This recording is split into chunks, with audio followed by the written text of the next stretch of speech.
მოგესალმებით, მივესალმებით თქვენს მაყურებელს. ხო მართლა წარმოუდგენელი მოვლენები ხდება ჩვენს ქვეყანაში და აშკარად ქართულ ოცნებასთან დაკავშირებული ჯგუფები დღეს პრაქტიკულად სახელმწიფოს წინააღმდეგ მიდიან, როცა ხო თითქოს და ეროვნულობისა და რელიგიურობის დაცვის სახელით ძალადობის ორგანიზებული ძალადობის ჩადენას აანონსებენ პირდაპირ ეთერში და საუბრობენ იმაზე, რომ ამისთვის ისინი ორგანიზდებიან კიდეც და საერთოდ რეგისტრირებული ხო რაღაც ერთეული შექმნასაც კი აპირებენ. რაც რა თქმა უნდა აჩენს ეჭვებს, თუმცა ალბათ უნდა ჯერ კიდევ მათ ქცევას დავაკვირდეთ, რომ ეს ჯგუფური ძალადობის ორგანიზების ხელმძღვანელობის ან მასში მონაწილეობის რათა მომზადების ეტაპია და ძალიან უახლოვდებიან ეს ადამიანები დანაშაულს. ამიტომ ფუნდამენტურად მნიშვნელოვანია, რომ ამ შემთხვევაზე გამოძიება დაიწყოს და მინიმუმ ამ ადამიანების გამოკითხვა მოხდეს პროკურატურის მიერ, ხო, იმისთვის, რომ მათ შორის სამართლებრივ რეაგირებას და გამოძიების დაწყებას ჰქონდეს პრევენციული ეფექტი მათ განზრახვებზე. ჩვენ დავინახეთ ონისე ოქრიაშვილის შემთხვევაში, ხო, ქუჩაში კომიკოსზე, აქტივისტზე ძალადობის უმძიმესი მაგალითი, რომელზეც თავად სასამართლომ, ხო, რომელიც დღეს პრინციპში პოლიტიკური რეჟიმის მიერ არის მიტაცებული, დააკმაყოფილა პროკურორის მოთხოვნა და გირაო შეუფარდა. მაშინ როცა ჩვენ ვხედავთ, რომ კიდევ უფრო ნაკლები საშიშროებისა და ხო, ნაკლები სიმძიმის მქონე დანაშაულებებზე ქართული ოცნება იყენებს ძალიან მკაცრ მიდგომებს, მაგრამ ამ შემთხვევაში ეს აშკარად პოლიტიკური გადაწყვეტილება იყო როგორც პროკურატურის ისე სასამართლოს მხრიდან და ნაცვლად იმისა, რომ ამ ფაქტებზე სახელმწიფოს რეაგირება თუ ქართული ოცნების პროპაგანდისტების რეაგირება ყოფილიყო ხო, რაღაცა ტიპის სიფხიზლე, იმის გაცნობიერება, რომ აი ამ რიტორიკას მიზანმიმართული დისკრედიტაციის კამპანიებს შესაძლოა ძალიან მძიმე შედეგები ჰქონდეს, მათ შორის უკონტროლო შედეგები, ხო, მათთვის, ვინც ამას აინიცირებს და ქუჩაში ძალადობის აი ეს სასტიკი ფორმები მიიღოს, ნაცვლად იმით, რომ მათ გაეჩერებინათ ეს პროპაგანდა, ან გაეჩერებინათ, ხო, საკუთარი ძალისხმევა პირიქით, იგივე უცნობი, ხო, გიორგი გაჩეჩილაძე სასამართლო დარბაზიდან პრინციპში იგივეს ლაპარაკობდა, რომ არავის არ გაუტარებენ და იგივე მოხდება და რაც მოხდება, ამისთვის თვითონ აიღებენ პასუხისმგებლობას და დღეს უკვე სრულად უცნობი ადამიანები, ხო, რომლებიც როგორც ჩანს ქართულ ოცნებასთან დაკავშირებული სპორტსმენები არიან და კიდე სხვაები სრულად უცნობები აქამდე იწყებენ, ხო, აი ამის უკვე ორგანიზებული პროცესის დაანონსებას. ეხლა ძალიან საინტერესოა რამდენიმე პერსპექტივით ამის განხილვა და ჩვენ ვხედავთ, რომ ხო ამ ფონზე ქართული ოცნების ლიდერები იწყნარებენ კიდეც, ხო? ამ ანონს მანამდე მოხდა დანაშაულს და პრაქტიკულად ამის შეწყნარება, ამის გამართლებას გავს და პრაქტიკულად საბოლოო ძალადობის დაშვებას. ჩვენ ბოლო წლებში გვქონდა ესეთი გარეთ გატანილი ძალადობის და საზოგადოებრივი კონფლიქტების გაჩენის, ხელოვნურად პროვოცირების არაერთი შემთხვევა. ხო, ეს იყო იგივე ქართული მარში, ალტ-ინფო, ლევან ბასაძე და მისი ჯგუფი, ხო, რომლებიც კონკრეტული იდეოლოგიის სახელით საუბრობდნენ იმაზე, რომ მათ უნდა აეღოთ გარკვეული წესრიგის დამყარების ხო, უფლებამოსილება საკუთარ თავზე და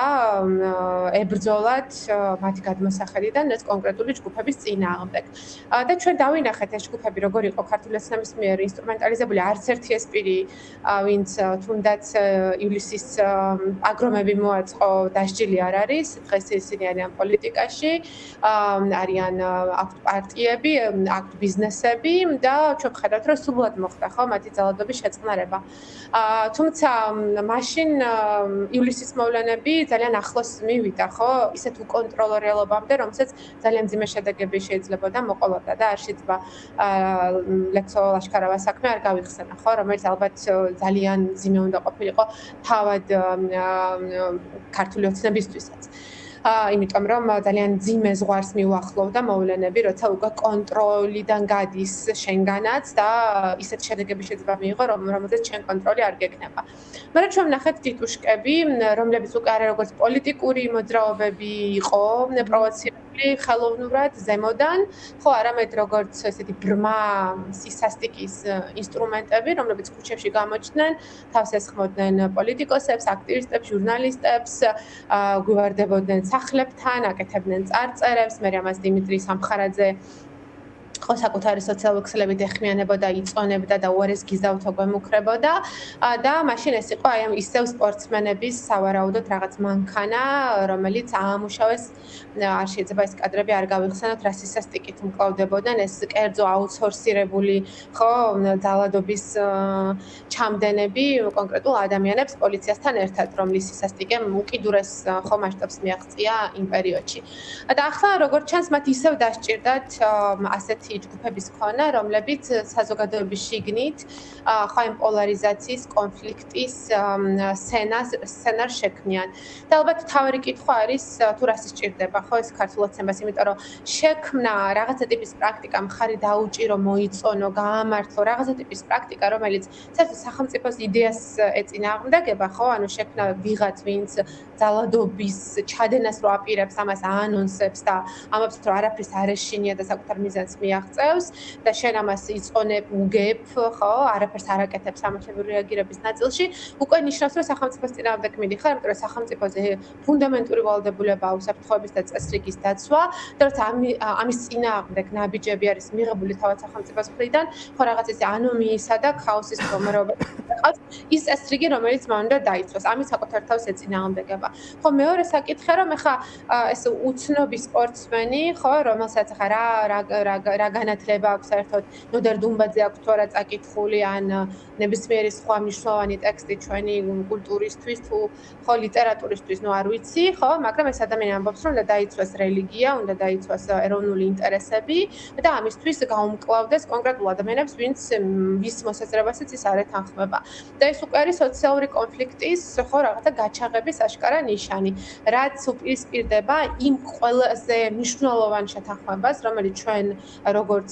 მოქალაქეებმა ხო 90-იან წლებში დავდეთ, რომ ჩვენ აი ესეთ ტიპის პოლარიზაციაში, რომელსაც სოციალური კონფლიქტები და ძალადობა მოსდევს, ხო აი ამაში აღარ უნდა შევიდეთ და ის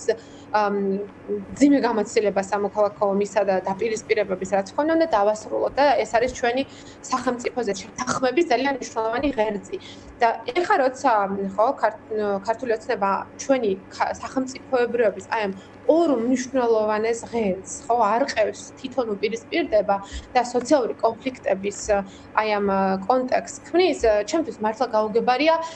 რაში შეიძლება უღირდეს ხელისუფლებას ამის გაკეთება. გასაგებია რომ უნდა ხალხის დაშინება და დემორალიზება. გასაგებია რომ უნდა რომ აი ამ ძალადობრივი სასტიკი ჯგუფების პარალელურად თვითონ გამოჩნდეს როგორც რაც წესრიგის დამცველი, ხო? თქვათ გასაგებია ისიც რომ ეხლა ქართული ოცნება კრიზისშია შესული. ჩვენ ხედავთ რომ ევროკავშირი და სანქცია კომპანიები ჩვენ ხედავთ რომ ამერიკასთან ნორმალიზებაზე ლაპარაკობდნენ, მათ ამომრჩეველს ნორმალიზებას პირდებოდნენ ამდენი თვე და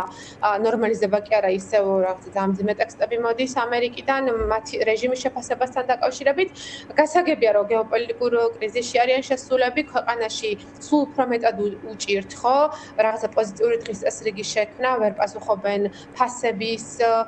საკითხს, ვერ პასუხობენ სიღარიბეს, ვერ პასუხობენ რეგიონალურ გამოწვევებს, ნუდმივად არის ხო რაღაც ახალი ცხელი წერტილები უკმაყოფილება, რომელიც საბაზისო საფრთხეების საკითხებს უკავშირდება, ხო? ხან ეს არის ეკოკატასტროფები, ხან ეს არის უმძიმეს უბედური შემთხვევები, რაც საგზაო მიმოსვლას უკავშირდება, ხო მკვლელობები. რატომ? იმიტომ რომ სახელმწიფო გახდა დასუსტებული, სახელმწიფო ინსტიტუტებია დასუსტებული და ისინი თავის ნამდვილ ფუნქციებს ვერ ასრულებენ, ხო? და ამ ფონზე მათ მოინდომეს ახლა ამ კრიზისის გადაფარვა, როგორც შეგნით ისე გარეთ და ნუ აი ამას აკეთებენ, ხო, მაგრამ ხო არსებობს, როცა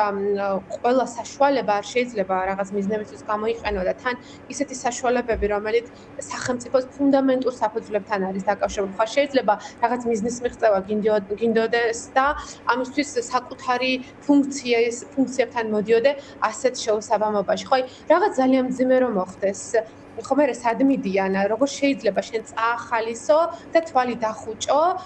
გამოცდილებაზე, როცა რაღაც ეგზალტირებული სპორტსმენები საუბრობენ იმაზე, რომ ვიღაცებს გაუმკლავდებიან და ქუჩებში სცემენ. ხო, ეს მართლა წარმოუდგენელია. ამიტომ მე ქართულ ოცნებას მართლა მოუწოდებდი, რომ აი ეს კალკულაცია